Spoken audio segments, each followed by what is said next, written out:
हिंदू धर्म ग्रंथ के अनुसार समय को 4 युगों में बांटा गया: सतयुग, त्रेता युग, द्वापर युग और कलयुग। युग परिवर्तन के साथ ही अधर्म की मात्रा भी बढ़ने लगी। अभी आप कलयुग में रह रहे हैं। कलयुग में अधर्म 75% रहता है। लेकिन क्या आप जानते हैं कि श्री कृष्ण के देह त्यागने के बाद कैसे हुई कलयुग की शुरुआत? चलिए जानते भगवान पुराण इसके बारे में क्या कहता है। भागवत पुराण में वर्णित कथा के अनुसार महाभारत युद्ध के 36 वर्ष बाद श्री कृष्ण ने अपना देह त्याग दिया। यह बात जब पांडव को पता चला तो वे समझ गए अब हमारा भी जाने का समय आ गया। फिर युधिष्ठिर ने अभिमन्यु के पुत्र परीक्षित को हस्तिनापुर का राजा बना दिया। उसके बाद पांडवों द्रौपदी सहित अपनी अंतिम यात्रा पर निकल पड़े। इधर परीक्षित के राजा बनते ही युग परिवर्तन का समय नजदीक आ गया था। एक दिन की बात है, राजा परीक्षित शिकार के लिए जंगल गए। वहां उन्होंने देखा कि एक बैल और एक गाय आपस में बातें कर रहे हैं। भागवत पुराणों में बताया गया है कि धर्म के देवता बैल रूप में और पृथ्वी देवी गाय के रूप में वहां मौजूद थी। सरस्वती नदी के तट पर बैल गाय से पूछ रहा था, आप इतनी दुखी क्यों हैं? क्या आप मेरे एक पांव देखकर दुखी तो नहीं हो रहे? बैल के मुख से ऐसी बात सुनकर पृथ्वी देवी बोली, हे धर्मदेव, आप तो सब कुछ जानते हैं। जब से श्री कृष्ण मुझे छोड़ के गए हैं तभी से मैं दुखी हूँ।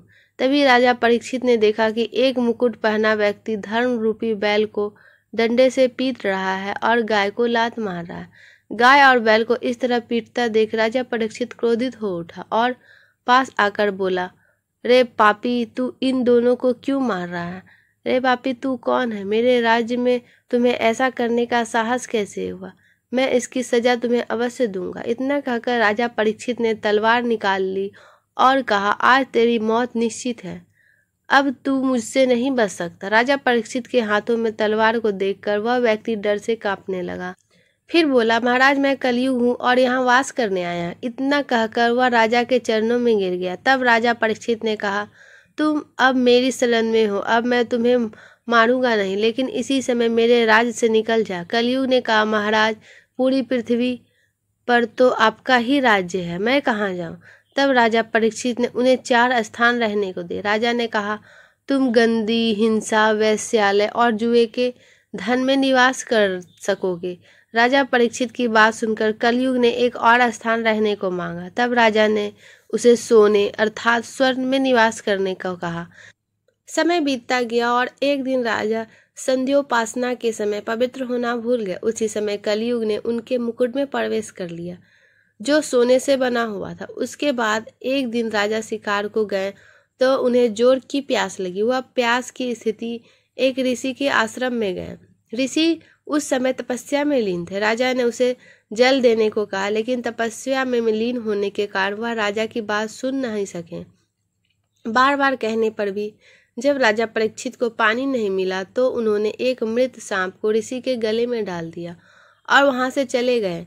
ऐसा कलयुग के प्रभाव के कारण हुआ। कलयुग के प्रभाव से ही राजा परीक्षित की बुद्धि भ्रष्ट हो चुकी थी। कुछ समय बाद जब ऋषि श्रृंगी आश्रम लौटने तो ऋषि के गले में मृत सांप को देख वह क्रोधित हो गए। उसके बाद उन्होंने श्राप देते हुए कहा, ऐसा अधर्म जिसने भी किया है उसकी मृत्यु आज से ठीक 7वें दिन तक्षक नाग के काटने से हो जाएगी। फिर ऐसा ही हुआ। 7वें दिन राजा परीक्षित को तक्षक नाग ने काट लिया और उनकी मृत्यु हो गई। ऐसा माना जाता है उसी दिन से कलयुग का आरंभ हो गया। दोस्तों, अगर आपको हमारी वीडियो थोड़ी सी भी पसंद आए तो प्लीज़ वीडियो को लाइक एंड चैनल को सब्सक्राइब करें और हाँ, कमेंट बॉक्स में जय श्री हरि अवश्य लिखें।